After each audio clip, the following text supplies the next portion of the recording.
It's so bad here, children shouldn't even go outside. Socialite Zana Pali makes extraordinary claims about her home city of Melbourne in a withering spray on the Debrief.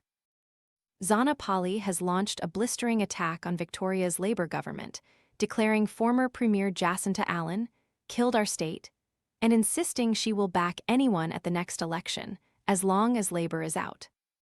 Speaking on Daily Mail's podcast, The Debrief with Savanna Young, the former My Kitchen Rules star painted a grim picture of life in Melbourne, claiming the city had lost its once famous vibrancy amid concerns about crime, the economy, and the cost of living. The outspoken Melbourne identity dismissed suggestions the city's nightlife still outshines Sydney's. In Melbourne, the restaurants are empty. Looking for a premium phone without the premium price? This renewed, unlocked iPhone 14 offers 128 gigabytes of storage, a sharp 6.1-inch display, and 5G capability for around $299. Want to get the best verified deal and see full details? Visit grabdeal.us/6 right now. It's actually quite sad. Zana, 35, doubled down on her criticism, alleging crime had reached alarming levels across the Victorian capital, despite Melbourne famously being ranked above Sydney as the third most livable city in the world by The Economist magazine. "You can't leave the house without a machete attack or something happening," she said. The restaurants were getting blown up. The comments came as concerns were raised on the podcast about Melbourne residents living in fear. Zana added that she and fellow high-profile Brighton bubble residents, including AFL wag Beck Judd, had been warning about crime for years. "And to see our state in complete disarray, it's becoming a joke," she said. "Beck and I were probably the first to speak out about it in our suburb. We copped a lot of flack for it, saying it's not true." Well, the statistics show it's true. Speaking on The Debrief with Savanna Young, Zana claimed Melbourne had lost its once famous vibrancy amid concerns about crime, the economy, and the cost of living. Pictured, former Victorian Premier Jacinta Allan, left, and current Victorian Premier Ben Carroll, right. Drawing on her background as a criminal lawyer, Zana argued there was little deterrent for repeat offenders. "Commit a crime and you're out on bail," she said. "There's no consequences." She also claimed families no longer feel safe allowing their children out in public, citing recent violent incidents in Melbourne's affluent Bayside suburbs. "You can't even have your children out on the streets. On Church Street, Brighton, we had a machete attack. We had people with machetes at the train station. That street is full of children." Zana went on to blame Victoria's economic struggles on government policies, claiming the state had lost investor confidence and that taxpayers were bearing the burden. "Our government has made us broke," she said.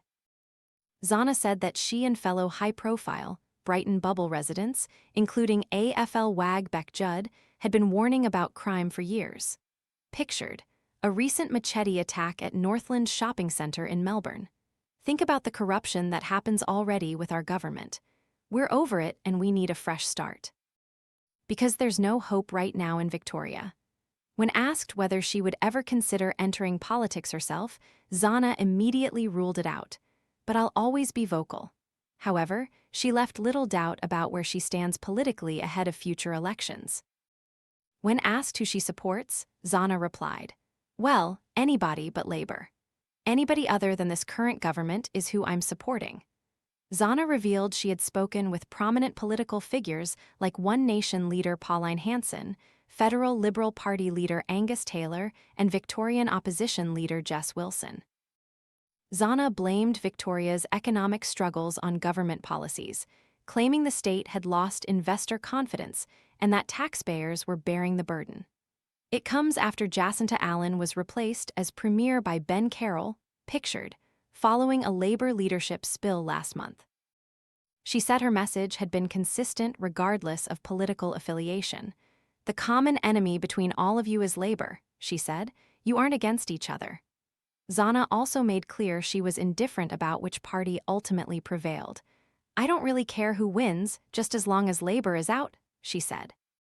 The comments come after a dramatic leadership shakeup in Victoria, with Allan replaced as Premier by Ben Carroll following a Labour leadership spill last month.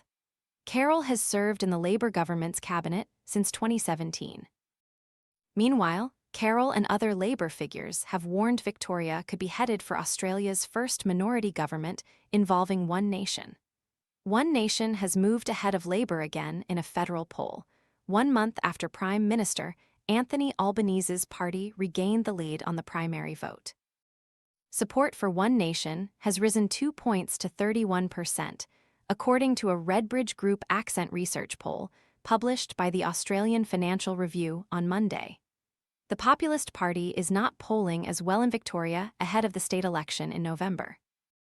The latest news poll indicated the coalition was leading on primary vote at 31%, followed by Labour, 28%, and One Nation, 19%.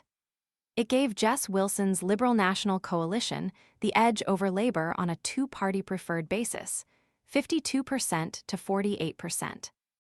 The Debrief with Savanna Young is now available on the Daily Mail's YouTube, Spotify, and Apple podcasts, with new episodes dropping weekly.